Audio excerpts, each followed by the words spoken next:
नमस्कार जोहार। मैं नंदू मोदक, आप देख रहे हैं देव झारखंडी ब्लॉग्स। इस वक्त हम पहुंचे हुए हैं जिला अध्यक्ष शक्तिनाथ महतो जी के यहाँ, और जेएलकेम के जिला अध्यक्ष है, और साथ ही साथ पप्पू पहाड़ी जी हैं जेएलकेम के कोषाध्यक्ष। आइए इनसे मिलते हैं और जानते हैं सीजीएल के मामला जो अभी काफी गर्म है, और इनके केंद्र के वरीय उपाध्यक्ष देवेंद्र नाथ महतो जी के साथ जो बर्बरता पूर्वक मारपीट किया गया, इनके साथ जो हुआ वो मामले को विषय में पूछते हैं। दादा, क्या कहना चाहते हैं इस विषय में? पहले तो आपको और आपके चैनल को बहुत बहुत धन्यवाद। और देव जी, आप जब जब छात्र अधिकतर छात्रों के प्रति आंदोलन को उग्र तक पहुंचाने काम किए हैं, आपके चैनल को और आपके जितने यूट्यूबर मेंबर है सबको झारखंडी जोहार, खतनी जोहार। दादा, अभी जो सीजीएल के मामले में छात्र के साथ देने के लिए पहुंचे थे देवेंद्र नाथ महतो जी, आपके वरीय उपाध्यक्ष हैं, और उनके साथ जो ये बर्बरतापूर्ण सुलूक किया गया, इस पर आप क्या कहना चाहते हैं? आप तो जिला अध्यक्ष हैं। ये तो बहुत दयनीय घटना है, और राज्य में या देश में कहीं भी इसी तरह से घटना नहीं होना चाहिए।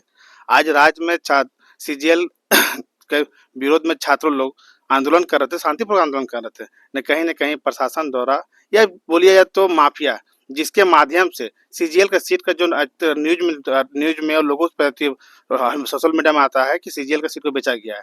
अगर सीजीएल सीट अगर नहीं बेचा जाता तो इस तरह प्रशासन, हमारे छात्र नेता देवेंद्र महतो, हमारे नेतृत्व प्रत्याशी, दिल्ली विधानसभा के प्रत्याशी और रांची के लोकसभा प्रत्याशी, जो एक लोकप्रिय नेता है, उसको इस तरह से मारा गया है जिस तरह मारा जाता है माफिया लोग को। अगर राज्य सरकार सही में न्याय चाहता है, न्याय करना चाहता है, तो राज्य में इतने बड़े बड़े घोटालाबाजी हो रहे हैं।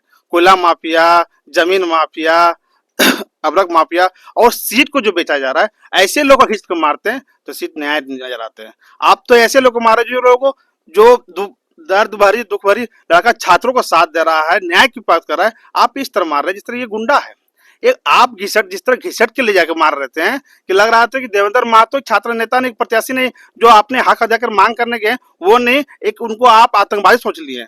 आतंकवादी नक्सलाइट को इस तरह नहीं मारा जाता है जिस तरह घिसटा के मारा गया उसको। दादा, अभी हाल फिलहाल आपका सुप्रीमो जो टाइगर जयराम जी हैं, उनका वीडियो मैंने देखा, तो वो वीडियो में कह रहे थे कि सरकार उनको एडिटिंग कर सकते थे, उनको हाउस अरेस्ट कर सकते थे, लेकिन बिना सूचना का इस तरह का जो मारपीट हुआ है उनके साथ, इस पर आप जिला अध्यक्ष होने के नाते आपके अंदर 6 विधानसभा आते हैं, आप इस मामले पर किस तरह से देख रहे हैं? आप क्या करना चाह रहे हैं? जैसे आपका सुप्रीमो का अल्टीमेटम हम सुने कि 24 घंटा में अगर देवेंद्र नाथ महतो को नहीं छोड़ा जाता तो जेल भरो आंदोलन शुरू होगा। आप क्या कहना चाहते हैं? नहीं, अगर सरकार को लगता था कि देवेंद्र महतो ने उग्र अति उत्साह कर रहा था, अगर सरकार को लगता कि देवेंद्र महतो ने गलत कर रहा है, तो आप देवेंद्र महतो को अरेस्ट कर लेते हैं, गिरफ्तार कर लेते हैं, जेल डाल देते हैं। लेकिन आप उसको इस तरह मारा गया जिस तरह तो माफिया लग रहा है, जैसे कोई उग्र अगर आतंकवादी जैसे को मारा जाता है, जैसे क्या बोलते हैं नक्सलाइट को मारा जाता है, उस तरह मारा जाता है। अगर 24 घंटे के अंदर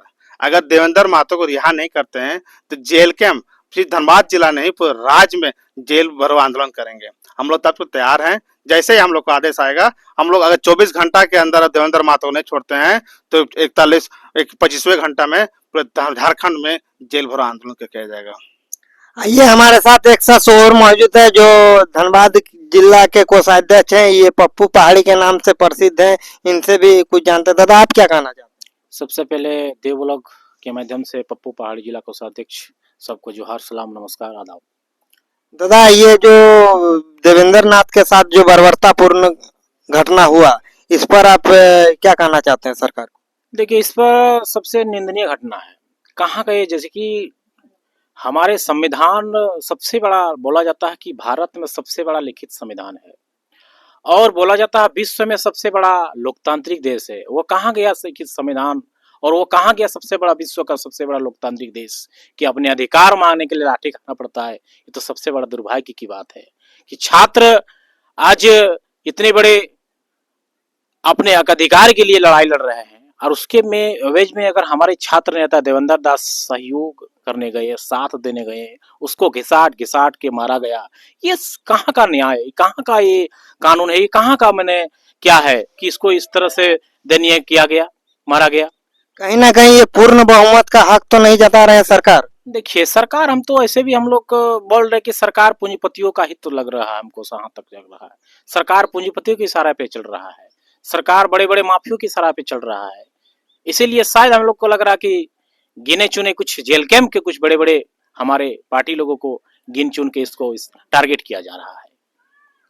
कुल मिला के ये घटना तो निंदनीय है। ये आप लोग का अगला कदम क्या रहेगा? देखिए, निंदनीय घटना तो है ही। हम लोग का अगला कदम, जैसे ही हम लोग कुछ निर्णय हम लोग का पार्टी की तरफ से आता है, जेल भरो आंदोलन आएगा, तो हम लोग सारा लोग अपने आप में अपने अपने जगह पे जेल भरो आंदोलन आराम से हम लोग शुरू करेंगे। ये कहना चाहते हैं सरकार से कि भारत में इतना बड़ा का संविधान है, इतना बड़ा लोकतांत्रिक देश हमारे डॉक्टर भीमराव अम्बेडकर ने लिखा, तो ये संविधान आखिर कहाँ गया कि अधिकार मांगने के लिए जेल जाना पड़ता है, अधिकार मांगने के लिए लड़ाई लड़ना पड़ता है, अधिकार मांगने के लिए मार खाना पड़ता है। तो सबसे बड़ा दुर्भाग्य है। इससे सीखना चाहिए, लोग जानना। देखिए कि किस तरह से अत्याचार और अन्याय हमारे इस झारखंड में स्वतंत्र भारत में हो रहा है। ये हमको बहुत ही दुखद ही घटना लग रहा है कि जब ये छात्र पर इतना बड़ा लाठीचार्ज कर सकता है, तो आम पब्लिक पर कितने इनडायरेक्ट रूप से करता होगा, उस शायद आम पब्लिक इसका अंदाजा नहीं कर सकता है अभी। जिला अध्यक्ष जी, क्या झारखंड के छात्रों पर ही ये बर्बरतापूर्ण सलूक बार बार क्यों होता है? क्यों सरकार उन पर लाठीचार्ज करती है, लाठियां बरसाती हैं? क्योंकि छात्र जो है कि शुरू से मेहनत करता है, तैयारी करता है, और जब अंतिम में रिजल्ट का समय आता है तो कहीं ना कहीं सूत्रों के हवाले से जो खबर मिला है 30 लाख में 40 लाख में एक एक सीट बेचा जाता है। और आज सरकार जांच पे जब आई तो जैसे नहीं कहते हैं कि बिल्ली को दिया दूध का रखवाली करने, सीआईडी जांच लगा दिया। सीबीआई जांच लगा सकता था। देखिए, राज्य सरकार जिस मुद्दे और जिस मथी से लोगों को से लोग सरकार में आए, राज्य सरकार ने बोला हम मैया योजना, माँ के सम्मान देते हैं, और अकल दिखा दिया कि उस मावे के बेटे को दौड़ा दौड़ा के पीट रहा है। ये कौन सी मैया योजना, कौन से आप सम्मान दिए माँ को? और अगर जो बातें लोगों को लांछन लगाया जा रहा है राज्य सरकार पे कि सीट 30-30 लाख में बिका, सही में बिका होगा तब न इस तरह मार किया जा रहा है।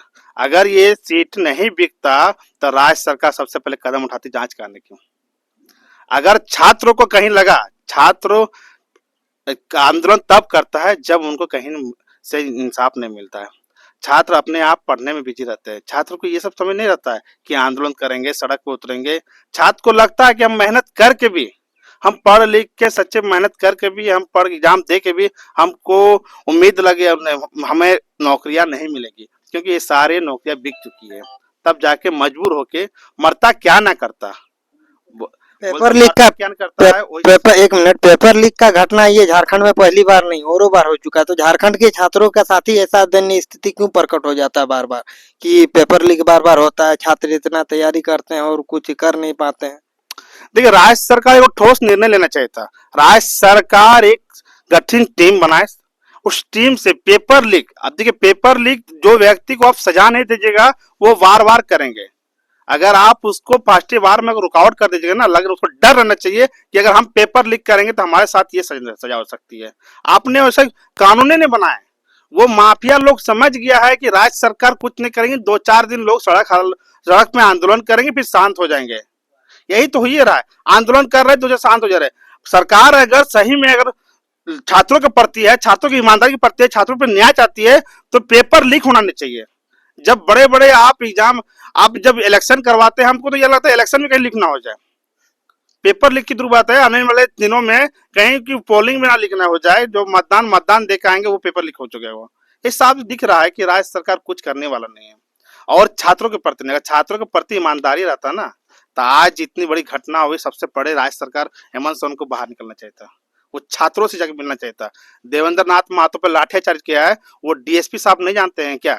वो प्रशासन नहीं जानते कि देवेंद्र नाथ महतो एक प्रत्याशी थे, लोकसभा चुनाव के प्रत्याशी थे, विधानसभा चुनाव के प्रत्याशी थे, कहीं न कहीं इसके प्रति लोक पता था। लेकिन आपने उसको इस तरह मारा गया है कि क्या बोले, इसकी दिने नित्य को बारे में जितनी बोलेंगे उतनी कम है इसके बारे में। कहीं ना कहीं सरकार का सोच होगा कि छात्र नेता हैं, उन पर लाठियां बरसाए जाएंगे तो 2-4 दिन सड़क पे हंगामा होगा, फिर तो इन लोग शांत रहेंगे। लेकिन मैं कहना चाहूंगा कि सरकार शायद इस चीज को भूल गई, क्योंकि जेल कैंप का उदय ही आंदोलन को लेके हुआ, और हमको नहीं लगता कि आंदोलन से जेल कैंप पीछे हटेगा। तो आप जिला अध्यक्ष होने के नाते सरकार को क्या अल्टीमेटम देना चाहते हैं?